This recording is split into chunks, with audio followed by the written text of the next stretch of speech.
حضرت ابو قتادہ جدوں حضور دیاں اٹھنیاں چھڑا کے لے آئے نا، پھر حضور نے انہاں واسطے دعا منگی، میں کہا یا اللہ دا جسم سلامت رکھیں، دا حسن سلامت رکھیں۔ صحابہ کہندے 70 سال عمر ہوئی حضرت ابو قتادہ دی، پتہ لگدا سی 15 سالاں دے منڈے نے بھائی۔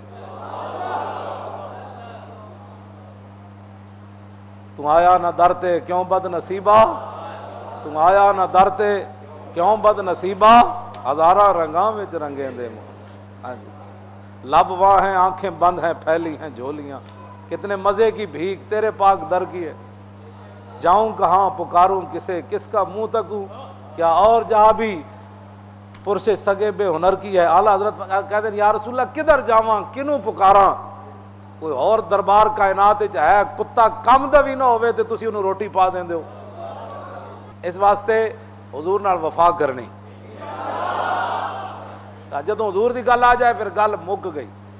اعلیٰ حضرت بریلوی مولانا عبد الغنی نابلسی، میں ملک شام جدوں گیا نا تے مولانا دی قبر تے حاضری دتی مولانا عبد الغنی نابلسی، تے مینوں اتھے دے متولی جڑے سن انہاں دے صاحبزادے جو پیر، وہ مینوں کہن لگے اے جڑی جالی لگی ہوئی نا یہ پہلے رسول اللہ دے مواجہ شریف دے سامنے جالی لگی ہوئی سی۔ میں کہا جی پھر اتھوں ایتھے کیویں آئی؟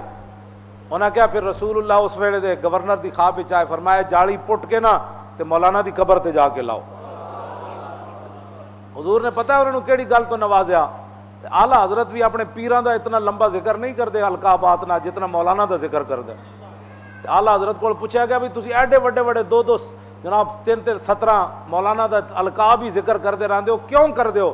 فرمایا مولانا نے لکھیا کہ میرے رب نے کان اس واسطے نہیں بنائے کہ میں زندگی چ حضور دے خلاف گل سن لوں، ایسے ایک جملے دی وجہ تو حضور نے فرمایا جاڑی مولانا دی قبر تے جا کے لاؤ۔ کی محمد سے وفات نے ایویں اقبال گل نہیں کی تھی، اپنے آپ نو بدلو، حضور نال وفا کرو، حضور دی گل آ جائے پھر گل سننی نہیں کائنات وچ کسی۔ مزید ویڈیوز اور اپڈیٹس کے لیے یوٹیوب پر علامہ Khadim Hussain Rizvi official channel subscribe کریں اور بیل آئیکن پر بھی کلک کریں۔